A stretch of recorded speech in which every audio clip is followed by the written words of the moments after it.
इस बार का मजमून थोड़ा सीरियस नहीं, अगर हल्का फुल्का होगा तो बेहतर होगा। सिगरेट के मुफ्त नौशों पर है, अब धुएं से ज्यादा हल्का और क्या हो सकता है? क्या बात है, बहुत खूब, माफ कीजिएगा।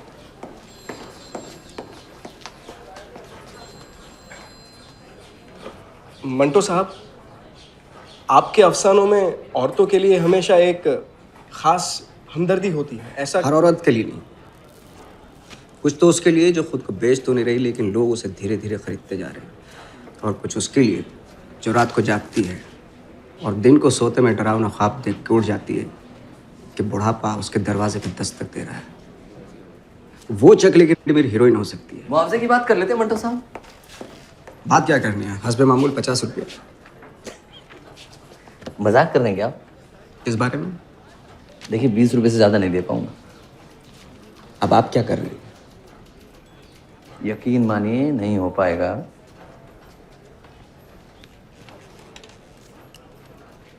आप चाहें तो घर जाके मुकम्मल कर लीजिए, कल दे जाइएगा। 20 रुपए के लिए मैं आपके दफ्तर के 2 चक्कर लगाऊं?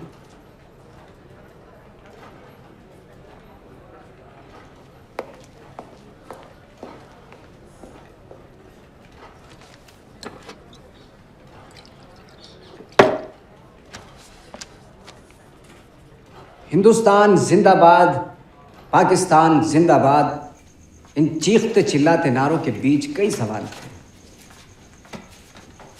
जब गुलाम थे तो आज़ादी का ख्वाब देखते थे, और अब आज़ाद हैं तो कौन सा ख्वाब देखेंगे? मैं किसे अपना मुल्क कहूँ, लोग धड़ क्यों मर रहे हैं, इन सब सवालों के मुख्तलिफ जवाब थे।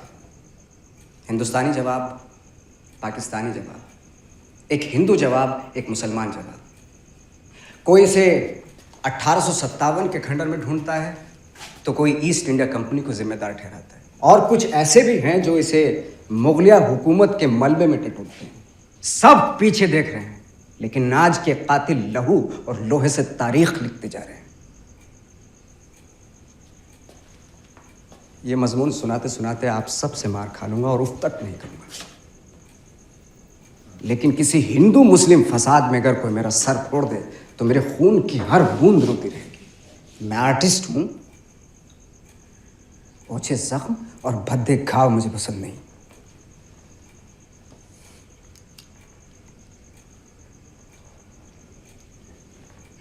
जब मैंने उस खून के समंदर में गोते लगाए जो इंसान ने इंसान की रोगों से बहाया, तो मुझे चंद मोती मिले, आंसुओं के, अफसोस के और शर्म के। इन्हें मैंने अपनी नई किताब सियाह हाशिए में जमा किए हैं। इनमें से 3 पढ़ता हूँ। उलाना। देखो यार, तुमने ब्लैक मार्केट के पैसे भी लिए और ऐसा रद्दी पेट्रोल दिया कि एक भी दुकान नहीं गली। सॉरी। छुरी पेट चाक करती हुई नाफ के नीचे तक चली गई, इज़ारबंद कट गया, पजामा उतर गया, छुरी मारने वाले के मुंह से दफतन कलमाए तासुफ निकला। मिस्टेक हो गया। और ये आखिरी, इसका उन्वान है आराम की ज़रूरत। मरा नहीं, देखो अभी जान बाकी है। रहने दो यार, मैं थक गया हूँ।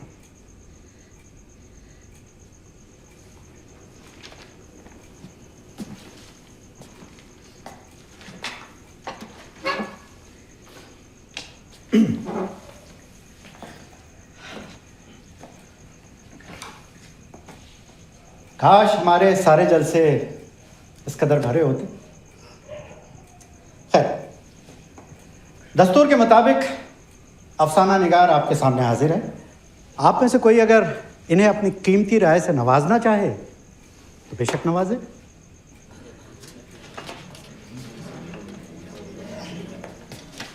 तो आज के लिए मैं अंसार शबनम दिल, माफ़ कीजिएगा, मेरे ख्याल से आपके जो अफसाने हैं वो मायूसी और अफसूरगी से भरे हुए हैं। उन्हें पढ़कर तो कोई खुदकुशी कर ले। हाँ, अगर उसका नाम अंसार और जो कुछ भी उसके बाद में है वो हो तो वो कर सकता है।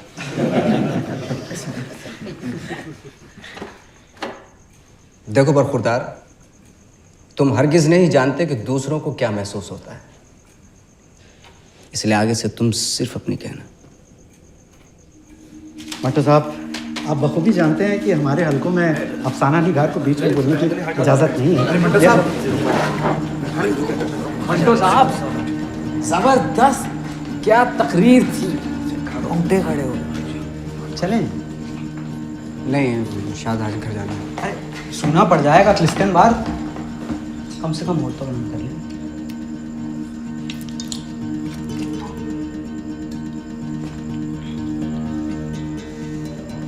जनाब आखिरी बोतल है।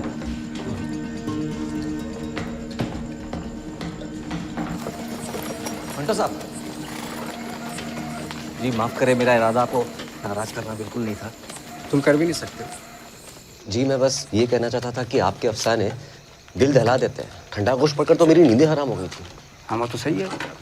हाँ मगर अच्छा, तो तुम भी तरक्की पसंदों की तरह ऐसे वक्त में पूरी उम्मीद रहना चाहते हो? हर चीज में सिल्वर लाइनिंग। ए देना।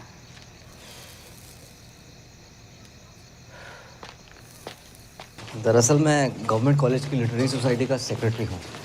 मैं चाहता था कि एक बार आप कॉलेज आकर स्टूडेंट से मुखातिब हो तो अच्छा रहेगा।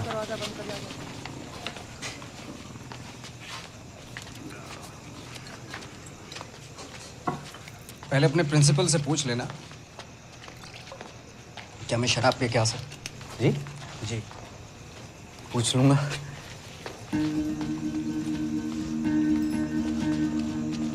सुनिए, आप उनको जानते हैं क्या? उधार गया था। अच्छा।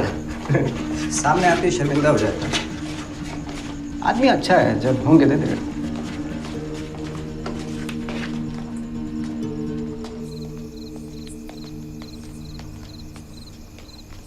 ये लक्ष्मी मेंशन है।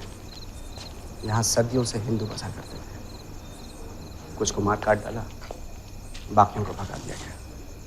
अब उनकी जगह हम रहे। तुम ही बताओ, आजकल किस चीज की उम्मीद रखें? मंटो, सब आपको ढूंढ रहे हैं। Where were you?